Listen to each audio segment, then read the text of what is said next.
What's up, guys? It's Mike back with another video. This is going to be a new series, probably going to be uploading every Monday. I'm taking a relatively new horror film from the last 12 months and just giving my thoughts on it. Now this film is called See For Me from 2021. It stars Skylar Davenport and Jessica Kennedy. Skylar Davenport is a former skier who's blinded and takes on a job house sitting, basically, in a very exclusive mansion in upstate New York, babysitting a very rich woman's cat, to cut a long story short. The reason the movie's called See For Me is because it's the name of an app that they use in the movie, and basically it acts as a pair of eyes for Sophie. So obviously she arrives at this enormous mansion and she can't find where she's going. It's very, very tricky navigating around in a ginormous mansion, and at the opening of the film she gets locked out, and obviously this is where she needs to download the app, and this is where she speaks to Jessica Kennedy's character, to help her get back in the house. The opening of the movie, I've got to, just to veer off slightly, is very reminiscent of The Shining. You see panoramic views, you see a taxi which she's travelling in making its way to the mansion, and very definitely big Shining vibes there. I mean, it's not as ominous looking as the Overlook Hotel, it's just a very, very nice modern mansion, but it's still a nice little nod to The Shining, and it certainly sets up the movie.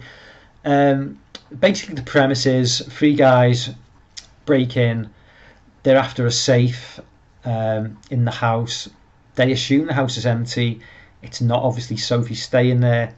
They soon realise that there is someone in the house, and that sort of sets off a game of cat and mouse, with Jessica Kennedy's character playing her eyes and helping her avoid the antagonists and ultimately get revenge on them. So what do I like about this film? The thing I really do like about this movie is it takes away the usual trope of having a smartphone and not being able to get a signal to call for help.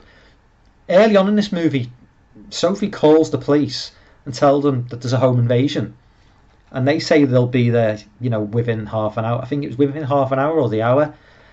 But the important thing is, it's none of this can't get through, can't get a signal. She speaks to the police, she gets through to the police, they tell her that someone's on the way. Now, later on in the film, she does call the police back and say it's been a false alarm. Without spoiling too much, I won't go into spoilers, but it's a nice touch that this movie doesn't go for the usual tropes. But one of the reasons is the whole movie is based around a mobile phone app, a cell phone app. So that's the reason why they do away, I think, with the lack of cell phone coverage, because the cell phone is integral to this film, a cell phone that works with a proper signal. Another thing I like about that movie is Sophie's not she's not like a clean cut girl in so much.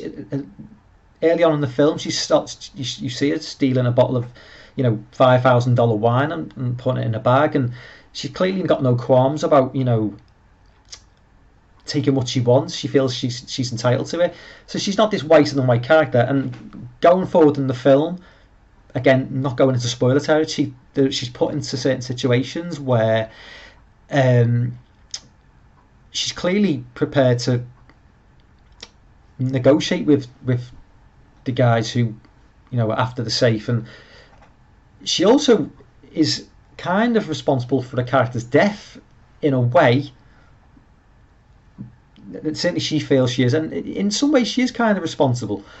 But the good thing about this film is, I say, the second time she does actually ring the police, and you think, well, this time there is going to be the old trope of she can't get through. No, once again she reaches the police, and they do say they'll have someone on the way, and from then on it's pretty much the only trope that they fall back on is a very, very rapidly decreasing cell phone battery, because the cell phone battery is the one thing that she really does rely on towards the end of the film, because it shows that the phone is slowly depleting and it is going to die very soon. And up going into the finale of the film, she really, really does need that cell phone.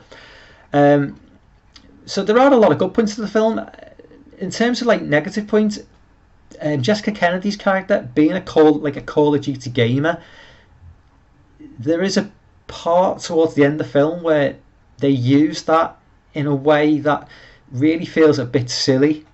I don't really want to go. Anyone who's seen the film will know what I'm talking about. The way they've set it up as this like hotshot online gamer kind of comes into play in the film, and it just doesn't really work for me. Another slight negative I would say is the bad guys, the three antagonists, or four antagonists I should say. They are like cardboard cutout baddies. They're not. I mean, you don't really care for them. You don't care what happens to them, whether they live or die. And obviously, an antagonist should elicit some emotion from you, and they just don't do that. They are very much vanilla bad guys. But all in all, it's it's a 90-minute movie that it doesn't waver in the excitement at any point. It keeps you entertained. It keeps you hooked. And I wouldn't say highly recommend it, but certainly if you've got nothing on to better to watch, it's certainly a good way to spend 80 to 90 minutes. It doesn't reinvent the wheel, but it's certainly half decent. And C for me. Check it out. Anyway, guys, I will see you next time in another video. Bye.